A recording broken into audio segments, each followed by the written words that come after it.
What if baby comes way earlier than 40 weeks? Say 28 weeks, 32 weeks? What are the baby's chances of survival? Today on 40 Weeks and More, Naa will tell us how she had her twins at 29 weeks and 3 days.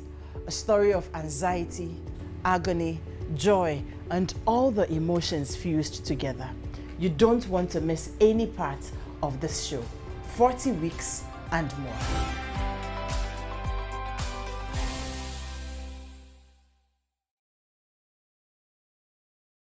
Today, we're discussing preterm birth on 40 Weeks and More. My name is Dr. Sefogah, consultant obstetrician gynecologist, and a senior lecturer at the University of Ghana Medical School. Doc. Yes, Mom. Welcome once again. Thank you. Always a pleasure to see you. Yeah, same here. And Naa Kuorkor. Yes. Thank you very much for coming. Thank you for having me. I hope you're doing well. Yeah, Great. grace abundance. We're asking, what if baby comes too soon? Way less than 40 weeks. Because the expected time we're looking at a woman incubating a baby is 40 weeks. So what if baby comes way earlier than 40 weeks? Doc, what does it mean? And how much less than 40 weeks would we say a baby is preterm? Yeah, good, thank you. So yeah, I mean, indeed, like you said, the human body, the mother's womb, is the best place for the baby to be, you know? And like we said, no amount of artificial sophistication can accurately substitute for that. So when a baby comes before, I mean, for purposes of preterm, we say before 37 weeks, then it is preterm. But we have grades of it, and that tells us the baby's chances of surviving or otherwise. And so if the baby comes before 28 weeks, we call that extreme preterm. Oh, so some of them come before 28 weeks? Yeah, they do. And they don't have great chances of surviving, unfortunately. Yeah. The chances are about one surviving out of every two. It's about 50%, yeah. Wow. Because it's all a matter of the weight and the size of the baby, you know. So before 28 weeks, the weight is less than 1 kilo. Average, the baby will attain 1 kilo by 28 weeks. And so that gives us some better chance. If it happens between 28 to 32 weeks, that is very preterm. Okay, so we have the extreme preterm, and very preterm. And then between 32 and 37 is moderate. Preterm. Yeah. But if we're able to cross 37 complete weeks, we're good. Great. I'll cross over to Naa. We'll have a conversation with Naa. And then I wanted to ask you, what causes it? Yeah. But I'd like to talk to Naa first and come back. Hello, Naa. Hi, hello. So, how old was baby in your womb before it came out? 29 weeks. Oh, okay. So that is very preterm, Doc. Yeah. That's very preterm. Good student. Yeah. Yeah. Now, what happened? Okay, so it wasn't one baby. I was carrying multiples. I was carrying twins. Okay. A boy and a girl. Okay. I remember that sometime during the pregnancy, after the first trimester, the doctors advised that I should do a cerclage because I had a... You should do a what? A cerclage. I think it's a procedure where they Stitch. Like Doc, what does it mean? Yes, so for some pregnancies that we consider at high risk of preterm delivery, when the woman is pregnant after the first trimester, we do a minor procedure to stitch the mouth of the womb, what we call the cervix. Okay. Just so we can be sure to some extent that we safeguard the thing. And that is called what? Cervical Cerclage stitch. Okay, all right. You had banned medical terminologies on the show, but you kept asking for it. At least we have explained it, so it's fine. Now, please go on. Yes, so they advised that because I had had a baby before and there were no multiples. Okay. So that means, yeah, my womb is opened, and then this one I'm carrying multiple. So they were expecting, they are not in one sac because they are different sexes. So Hold on. Was that just the reason? Is it that they suspected something, or was just because they you were had just a being, baby before? No, they most of the time the doctors would analyze your situation, and then they will come up with some preventive measures. It's better to save the situation than to be sorry in the end. So it was an advice that a doctor gave us. Okay, my question is still not answered. Yes. You mentioned that you had had a baby before. Yes. Reason they asked you to do that procedure. I am just asking that.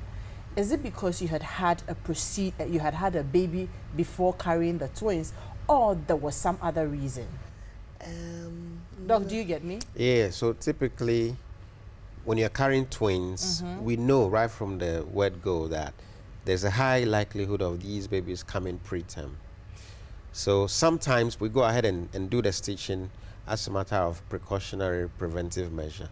Sometimes we monitor to see if the length of the cervix is reducing, then before we intervene. So it must have been one of those. Okay. But there was a place for that. But otherwise, you could have been left to carry your babies. Yes, Oh, yes. if we deem the risk a bit lower. Okay. Yeah. All right. Yeah. Okay. Yes, so, please. Yes. So, and on that note, I know that there was a tussle at home. You know, sometimes you don't have all the medical terms, so you really don't understand what the doctors are saying, and so my husband wasn't in support of that. Oh, I see. Yes. So I didn't get the cerclage done because he said he doesn't think that there was the need for it to be done. And so at 26 weeks, my water broke at dawn. In fact, it happened in my sleep. That's after you didn't have the procedure? Yes, yes. So I went on, I did my pap smear, everything. I did my checkups regularly. Like everything was fine. I didn't have any issues. I went for a walk 2 days before, came home, had my dinner, went to bed, and then at dawn I realized that my bed was wet with a lot of water. And I woke up, I was with my mom then, and I asked my mom, I haven't peed ever in my years, so I don't know why I have so much water. And then she said, can I get up? I said yes. So we tried tasting the water to see whether it was pee or smelling it. It didn't. And then my mom said, it doesn't look too good. Am I in pain? I said no. Luckily, I was in the same, I didn't have them here actually. So I traveled to the US to have them. So I was living with my auntie who's a nurse. So she came down, she calmed us down because I was panicking. Because whilst my water broke, I'm just like, I even thought that I was 29 weeks then. At point there, I was just 20 weeks. 26 weeks. Until I got to the hospital, I didn't know that I was 26 weeks. All along, I thought I was 29 weeks. Wow. I had all my medical records from Ghana to the US. But normally when you get to the US, you run all the checks. How old was the pregnancy when you left Ghana? So I went a bit early. I went quite early. I think I went when I was like 18 weeks or 19 weeks. Okay, all right. I Because I had heard that if you have a high-risk pregnancy, doc, and you have to travel, doctors will have to certify you. Yes. So I wanted to find out how old the pregnancy was. So the doctor was. actually asked me to leave early. Okay, if you had to go. Yes, so he asked us not to take chances. So I left a bit early. Yes. And then, so they asked me to take my shower. And then, yes, I realized I was still leaking. Yes, so they called the ambulance and then I was rushed to the hospital. Went to the hospital. Actually, I was visiting my auntie, so where I was doing my medicals, like it was different. So they had to send me back to New York. Yes, because I'm told that that's where they have the biggest neonatal center. Okay. Yes, the Brooklyn Hospital. So I was in transit for a while, and they kept on asking, are you in pain? I had a lot of nurses and doctors attending to me, asking me all sorts of questions. I must say that I was panicking a lot because I thought that I'll lose the babies. I had heard about premature births, but I didn't no one ever wishes that will happen to them. And I really wanted the babies to survive. I was too excited about my pregnancy. So I panicked a lot. And I was told severally by the nurses and the doctors that panic doesn't help in that situation. I was put on bed rest. They had to monitor me to see whether I'll get into labor. But before that, I was spoken to that if my babies come out, there's a possibility that they would survive. And they showed me pictures of babies that were born at 24 weeks. At that moment, they don't scare you, but they tell you that there are chances that your baby might survive or might not survive. And they showed me pictures of incubators where they'll put the baby. So they got me a neonatal specialist who came to speak to me, neonatal doctor. And they were just trying to prep me that in case the babies come out there and there, this is what I'll have to do. It wasn't an easy exercise, but for the first 48 hours, I was in the emergency room. They were hoping that something will happen. The good news was that they measured, like what? Like I'll go into labor, yes, because normally when your water breaks, it's a sign of labor approaching. So the amazing thing that happened was that they kept measuring the water around the baby. So the babies were in 2 different sacks. And the second baby, the baby that was down was the boy, and his water was the one that was seeping out, yes. And they said he had a lot of water around him. So there's enough water that could keep him. Yes. So they would put me on bed rest. I can't move, I can't do anything. They put stuff on my legs to massage. I'll clean my body. They would monitor the babies 3 times. For first 4 times a day, every 6 hours. They will come and check their heart rates and then do scans. And then they would also have to test me constantly for infection. Because if I get an infection, then we are doomed. How long were you in hospital for all of these? So I was in the hospital for 3 weeks. So we took it day by day. So every day the doctors come around, they do a check, they do their normal checks, then they pray, we hope we get another day. As Doc said. Were you still leaking? No, so the leakage stops after 2 days. Okay. Yes, so I stopped leaking because then I was on bed rest. My legs were practically up, so then it stops the leaking a bit. Wow. Yes, so. How were you feeling? Around that time, it gave me some hope, because the doctors explained that when the babies are in your womb, it's much better for them. They grow faster. It's safer there until you get an infection. You, the mother, get an infection. The babies are fine. And you only get an infection when you visit the washroom severally and you are moving around and everything. So basically, I was on bed rest for 3 weeks. So can you imagine? In bed, I kept on getting my heparin shots to prevent blood clots. It was very painful. And they were pulling my blood every minute. I was like a drug addict because I had a lot of needles. Wow. Yeah, and my thighs had a lot of sores. But I wake up in the morning, and when the doctors do their checks, I'm okay, because there's good news that they are thriving, they are fine. There's enough water around both of them. And we could hear their heartbeats. There are times that you can't find their heartbeats, and it's scary because they are still moving. Yeah. Every day was a miracle. Yes. And were you eating? I was eating, yes. Like so, you could eat anything? Yes. So the first 48 hours, I wasn't allowed to eat. I remember I was chewing on a lot of ice because they were prepping that if I have to be rushed to theater, then so they don't allow you to eat. I didn't eat. Wow. And that didn't help.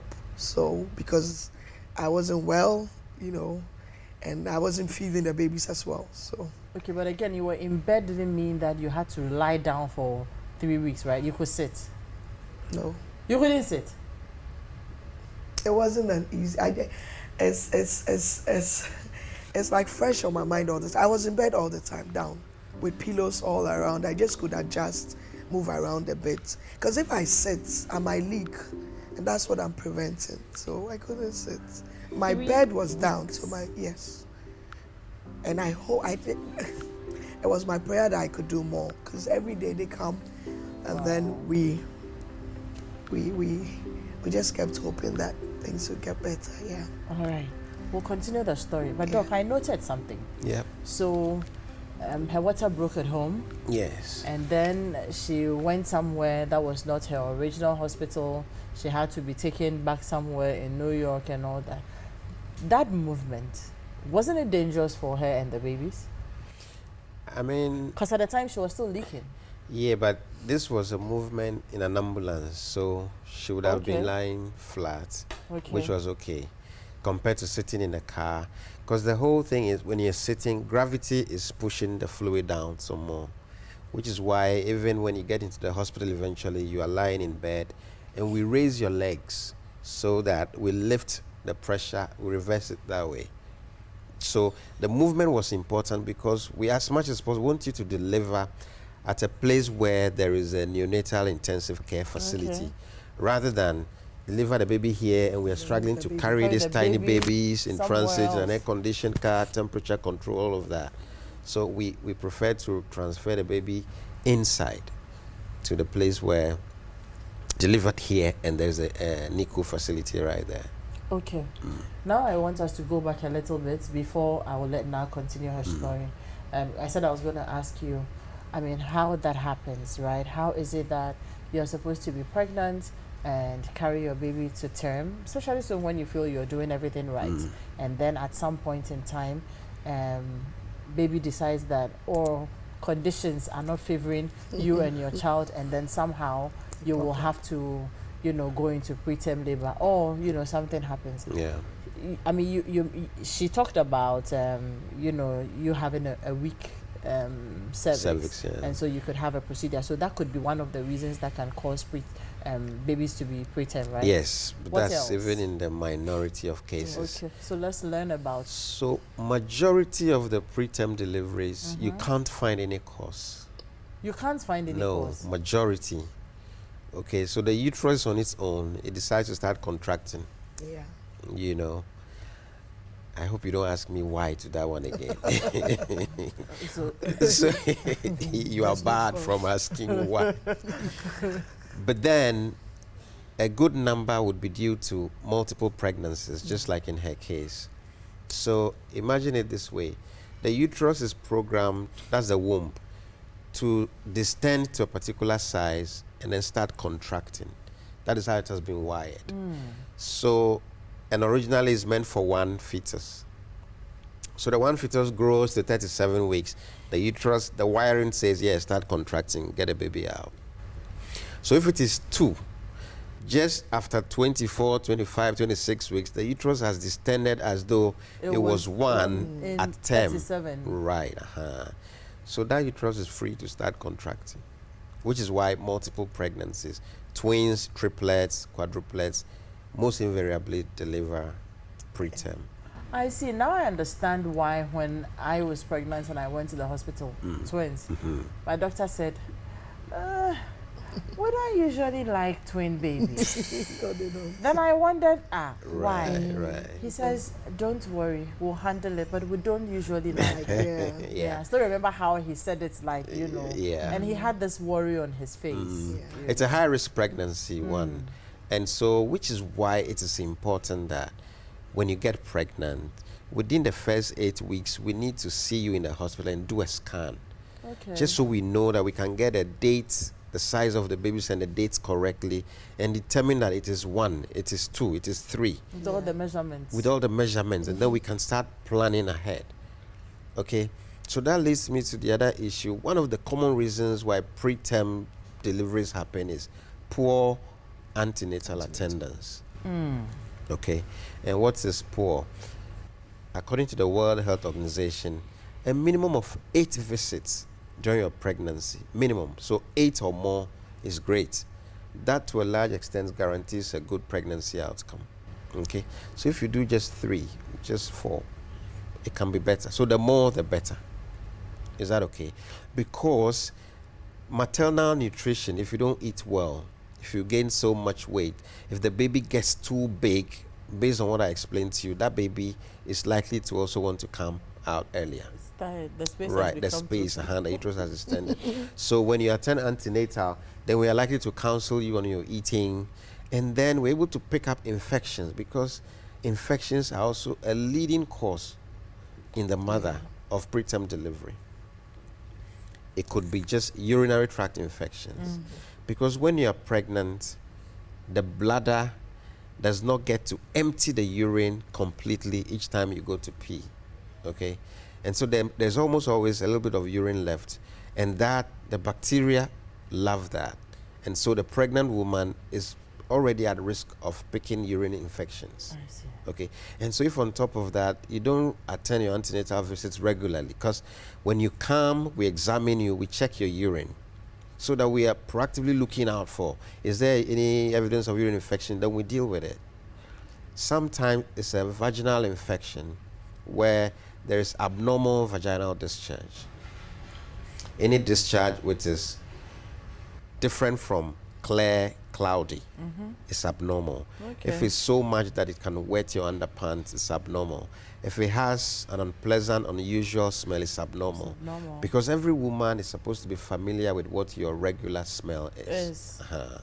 And so if it changes, then there may be something wrong. I see. And so it's not a matter of, oh, I have this discharge, I think it's white, let me go and buy some medicine off the counter. No. It could be something more serious that can lead to preterm delivery. And we don't want preterm deliveries, because prematurity, right, is the leading cause of neonatal death. Okay, more than 70% of babies that would die within 28 days of delivery is due to prematurity. Why do they die? They die because their immunity is not strong. They Yeah. easily catch infection. They die because they are not able to maintain their body temperature. They die also because they cannot sustain their blood sugars very well. And the majority of them will die because their lungs have not matured well. So inside the womb, the baby's lungs mature around 34 weeks. That's the last. Okay, so every pregnant woman, we are praying that let's cross 28 weeks. Then we are praying, let's cross 34 weeks. And we're praying. Then we are praying that let's get to 36, 37. Then and we even start better thanking when God. you get to 40. But You know, anything from 37, you're fine. we're good. Okay. So these are some of the reasons that infections are particularly important. It could even be malaria. Anything that will make the pregnant woman's temperature go up. The fever irritates and triggers uterine contractions. Okay. These are some of the reasons So that you could end that up can with a preterm delivery. baby. Okay, great. Now, so by this time, you're how many weeks? I was in the 26. hospital 3 weeks doing That's my like normal. 29. So we crossed 27 weeks, 28. So there was like a countdown Oh dear. every day. Like how to say, let's get better. And every day we're hoping that, Yeah. you go another week. Actually, at 28 weeks, there was this doctor who wanted to take them out because he said that he could tell that that's a good sign that they are thriving. He doesn't want to take the risks. But they had a meeting and said, oh, I'm strong enough and I'm doing so well. So let's continue. So we did. Went 29 weeks and I think 3 days.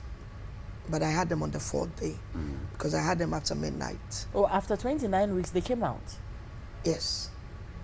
So after 29 weeks, 3 days. There was even some days. So I could have even gone 30, God willing. But, well, so what happened is that after 28 weeks, my back had started hurting. So they allowed me to do a walk. So I did a walk, I think, once a day. And then I was allowed to take a shower 3 times in that week. Because I hadn't taken a shower for 2 weeks and I was feeling really funny. Yeah. And I was feeling sick as well because they were giving me a lot of medication. Yeah, so they gave me steroids for the babies as well. They gave me some injections for them as well so that they could, their lungs could develop quickly, or other parts of the body, of their body could develop. So I was taking in a lot. All right. Now just hold it right there. Before we come to, when the babies decided to come, that's what, 29 plus 3 days. Yes, in a few We'll days. come back and take it from there. Okay. But this is 40 weeks and more. Naat's story in her quest to have her babies. Wait for us. We will be right back. Okay.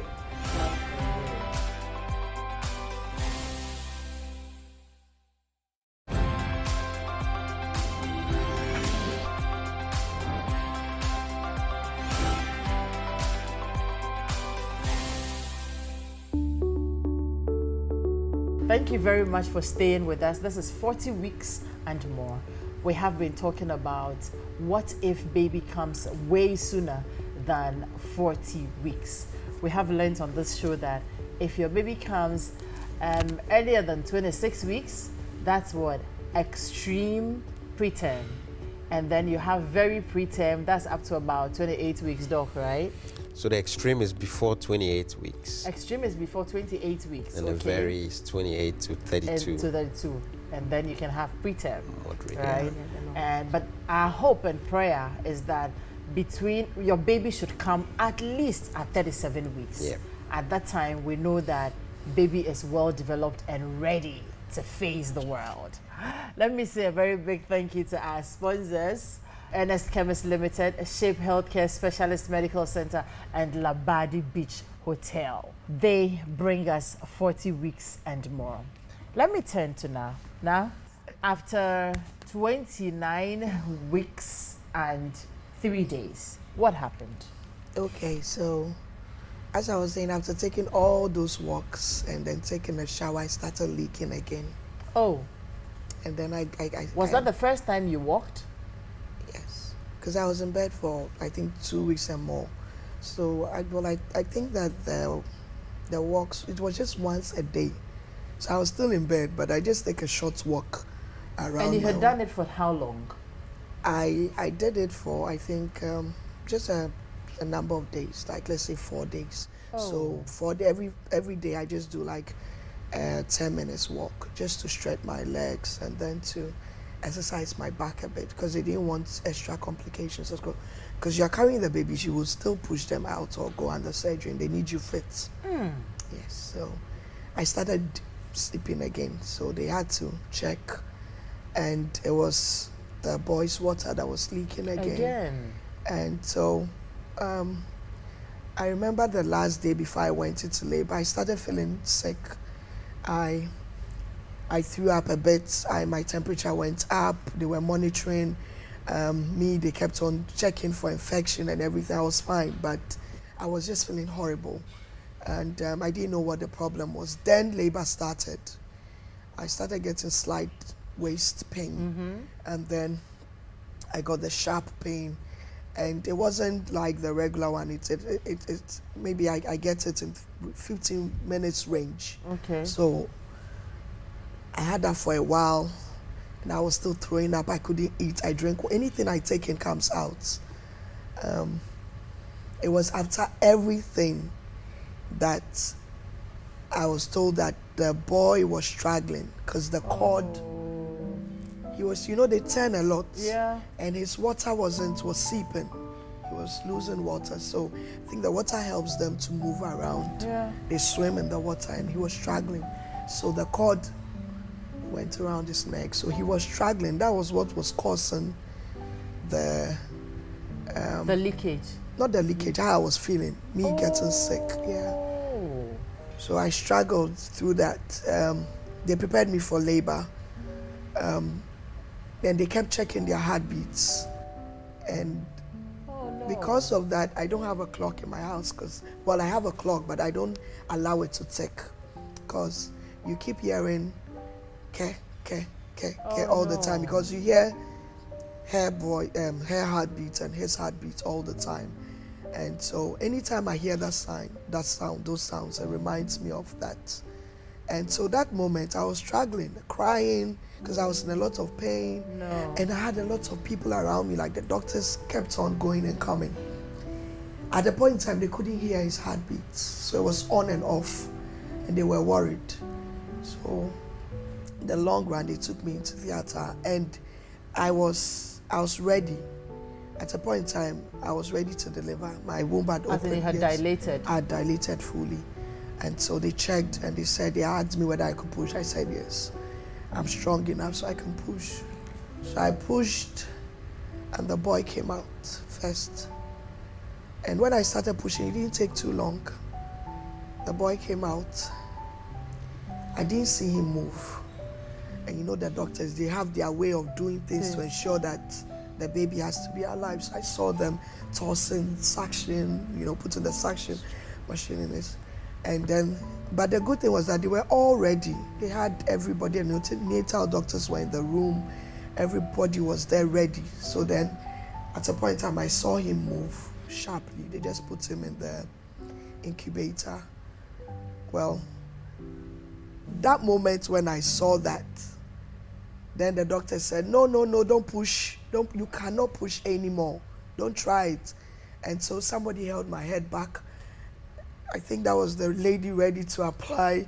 And they said, Miss Aryee, we have to cut you. We have to take you off. I'm like, no, but I just pushed. Why can't I? They said, no, the baby has shifted the other way. If you push this baby out, you kill the baby. And I had that urge to push that baby out at that moment. And they said, no, you can't. My mom was in the theater with me. They drove her out and she was yelling. And they took me off immediately. I couldn't even say a prayer.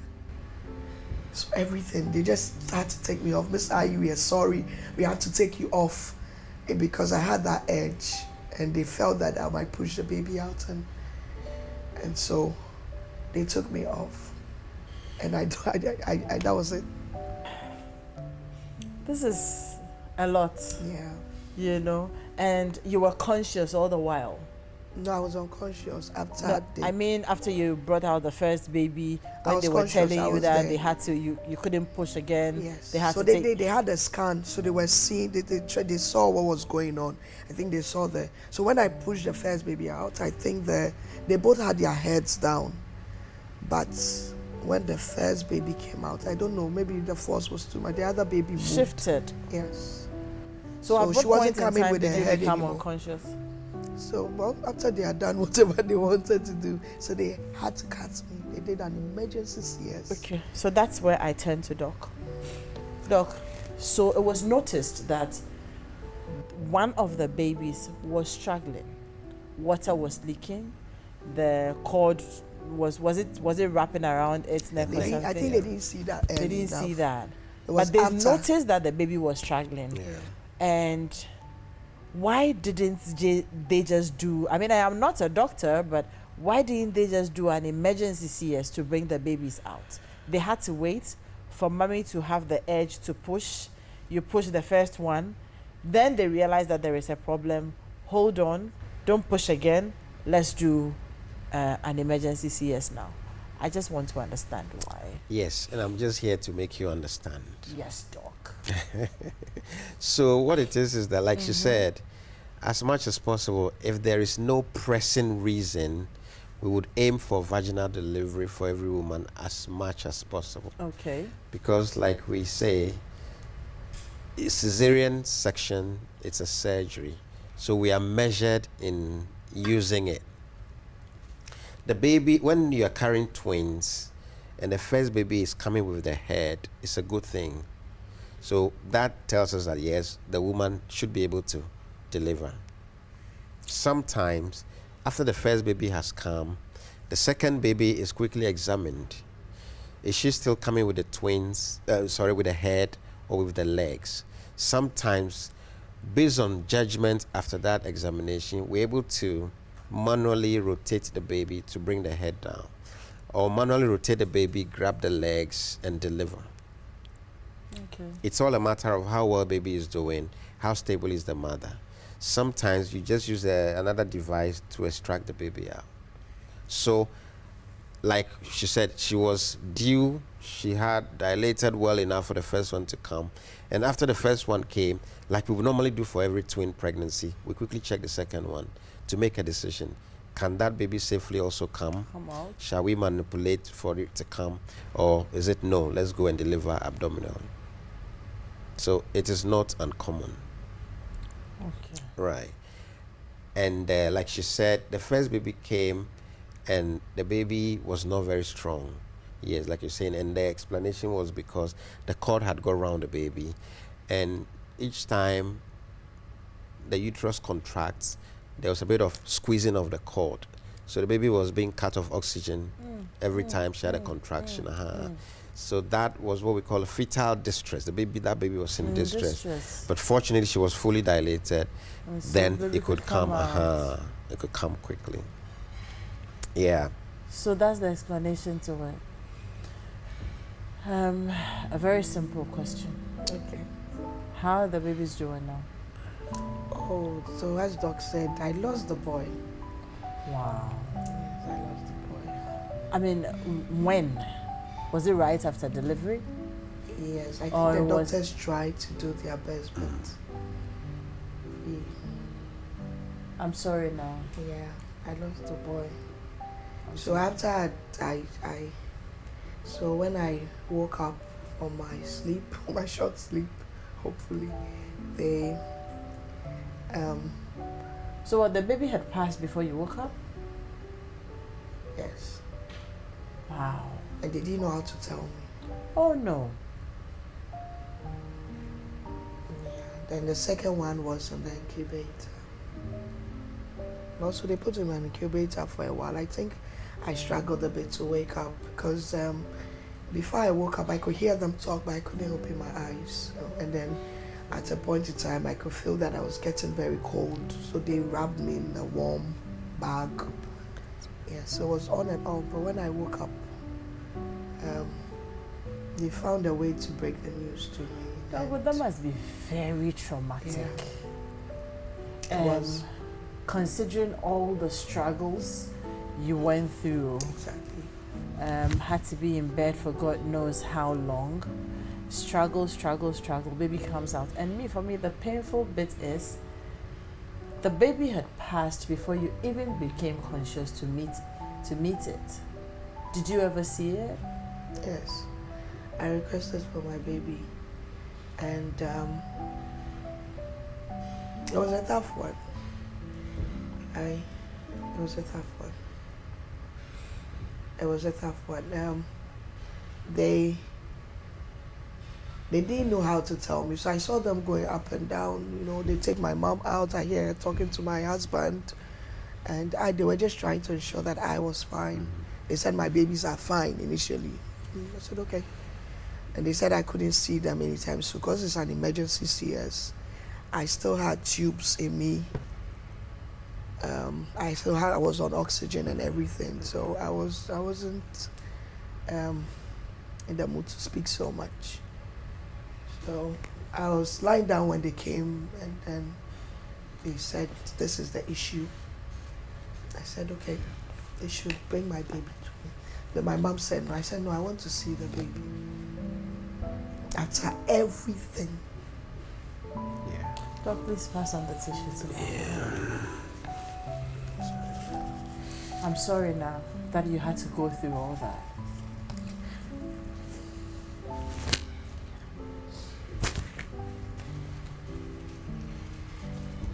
How many years ago has it been? So April 14th, Sunday will be 6 years. And it's still very fresh. I am so sorry that you had to go through all that. I am really very sorry. I wish there were better words to say that even after 6 years, it still feels like it happened yesterday. How is the girl though? She's fine. She's very healthy, and you know, the funny thing is that I actually thought that there was a lot I could do to save that baby. And so, because when I look at Jada, she's fine. So he couldn't have come out sick. I remember when I was getting better, they say, "Oh, maybe that's God's doing. He could have been a sickler, and that would take a toll on your life. So if he's gone, it's better." You know, they said all those things just to get you to heal. But I know that I could have done things. Well, I don't know. I just sometimes feel I could have done something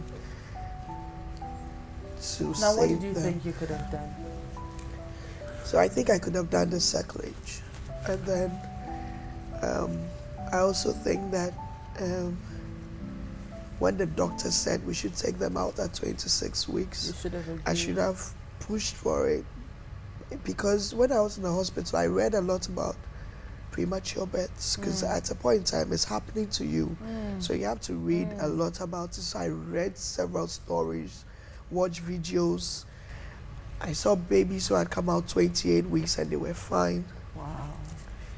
And so when the doctor said that, but you know, he said, if they are you, because you are doing so well, we can even go to 32 weeks. So let's cross 30 and see. And then it happens at 29 in a few days. I'm sure you're also feeling that you probably should have just endured and not taken those walks.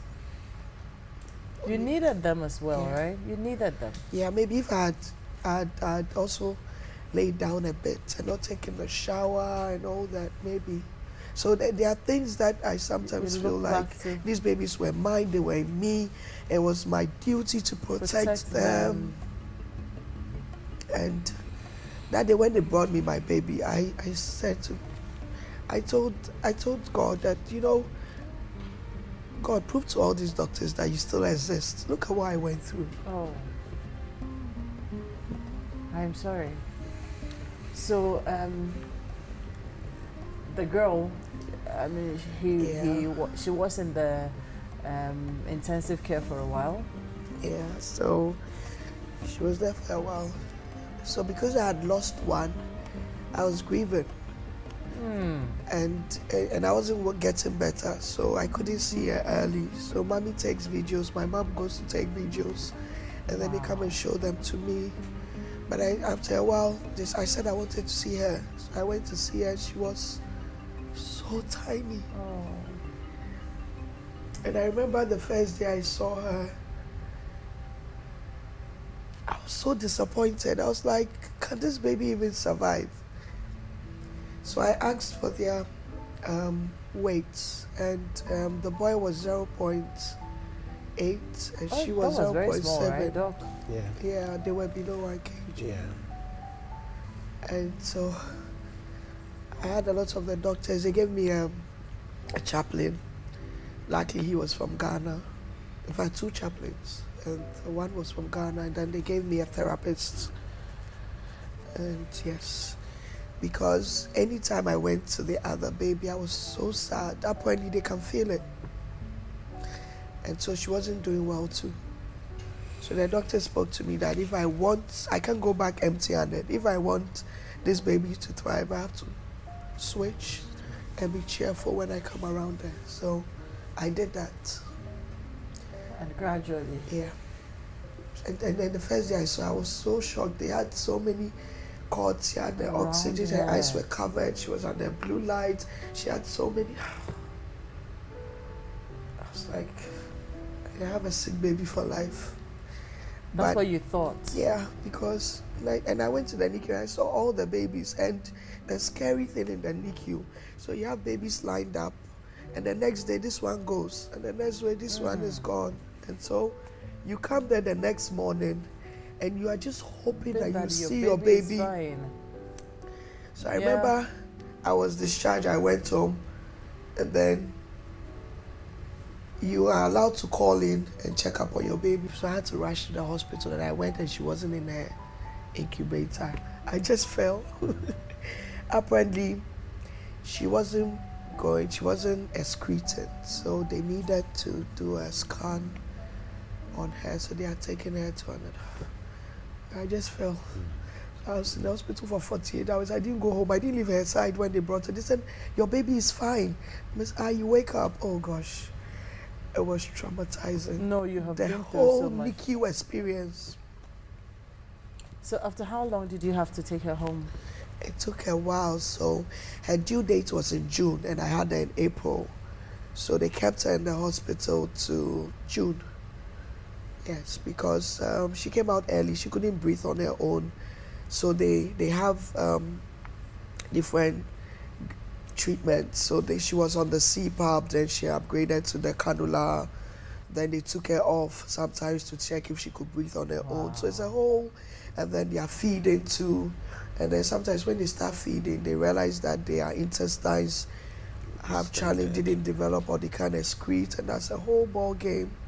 Then they have to do surgeries on tiny babies.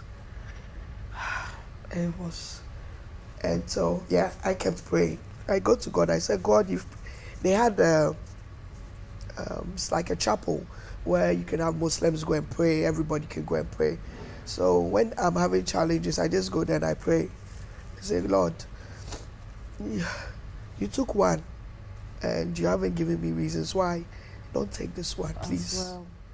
And so she was on the verge of going for a surgery because she couldn't excrete.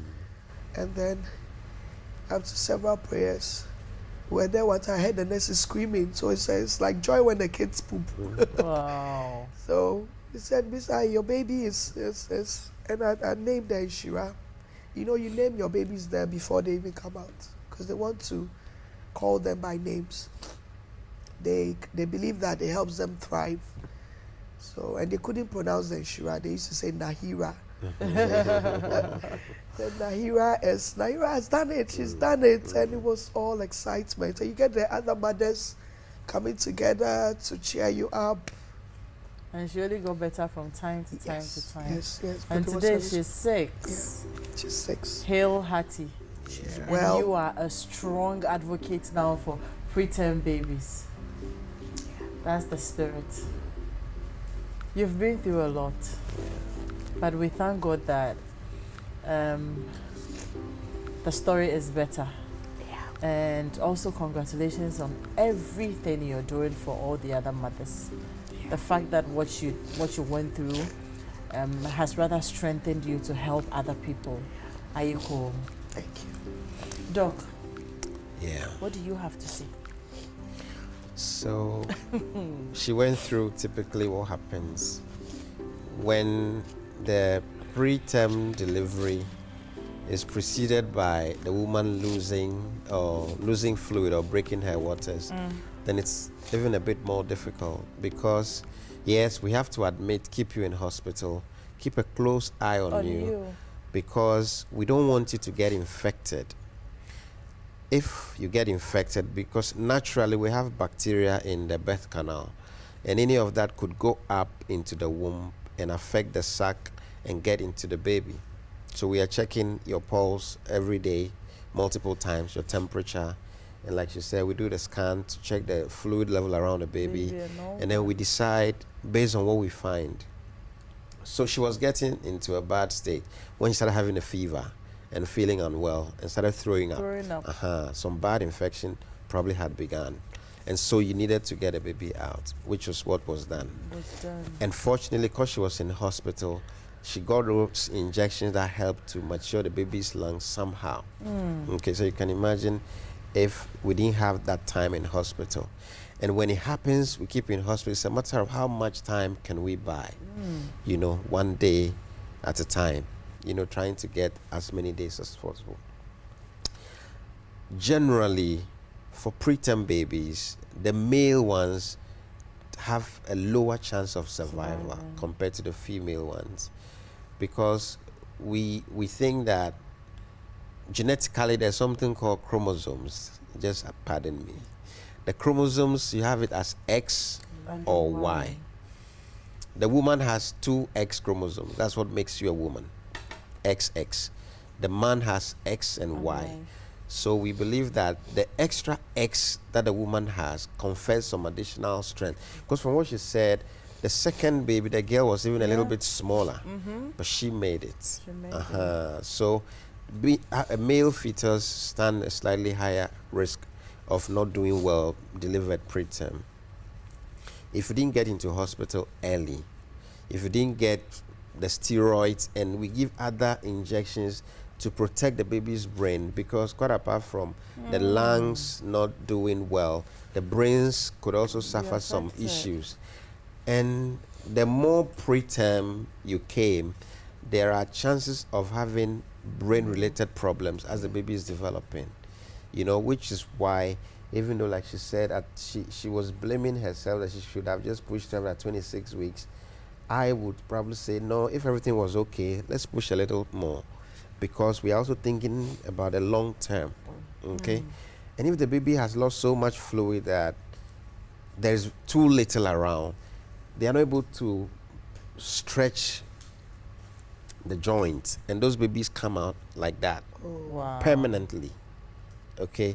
And so we are balancing all these things as we are talking to you and monitoring you, balancing all the risk of buying one extra day versus baby's outcome, mother's outcome, baby's long-term neurocognitive brain and mental function. I see. Doc, we're just about wrapping up, but my very last question to you is there anything a woman could feel in the course of carrying a pregnancy that could alert her that this baby, you may not be able to carry it to term? So a lot of the time it is unpredictable, but regular antenatal care helps us to pick up the risks and then prepare for the events should they happen. Which is why it's extremely important. Some of the babies that we know, they have that high risk without any issues from about 28 weeks. We even give the steroids ahead. Or a woman came in and she's having a bit of preterm contractions. We are on high alert. We would admit you, put you on bed rest, so you rest. Then we give the steroids, give whatever we can give to stop the contractions, to relax the uterus. So these are the things that we can do prenatally, just to make sure we prolong the pregnancy for as long as we can. So in the absence of these, you add on to the risk. Yeah. 40 weeks and more. I am sure that we all have learned so much. Now, do you have some final words to share in just like a minute? Yes, I'll say that I'm happy that, there are lots of people that call into their show that don't want to share their stories and don't talk about prematurity. But when you share your story, you help another mother there to know that she's not alone and that you understand their plight.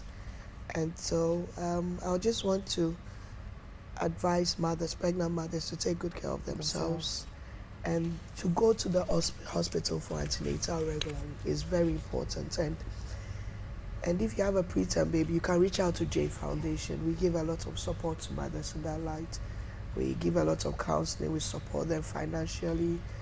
Sometimes it doesn't even have to do with the financial aspects. It's the emotional support and somebody being there and understanding what you're going through. It's enough. Yeah. Right. Yeah, so when a mother delivers preterm, it is stressful enough for the mother. Like she said, you see the baby, how on earth do I have this tiny baby? How can I even carry her? Why is my baby going to spend time in the incubator? It's a lot of psychological, emotional stress. So we as healthcare workers, midwives, obstetricians, nurses, doctors, we need to be able to cater for the mental health needs of women who deliver preterm. Right. We're supposed to be supportive and encourage and be positive and promptly refer them to clinical psychologists, because 6 years on, Naa hasn't quite gotten over it yet. When she hears the ticking of the clock, it brings it back. And so let's be more proactive in helping our mothers of preterm babies. And then there is a need to really look at maternity leave, because when the woman delivered, they may spend numerous weeks in the hospital nursing the baby in the NICU. So the 3 months will be exhausted before you're even discharged home. And so we are adding our voice to the calls to look at these. Ernest Chemist Limited, Ship Healthcare Specialist Medical Center, Labadi Beach Hotel, and also to the Better Merchandise, to Deco Zone and Lunch Avenue. We're really very grateful. Next week, we will come your way with yet another informative show on 40 weeks and more. Do enjoy your week. My name is Edem Knight-Tay.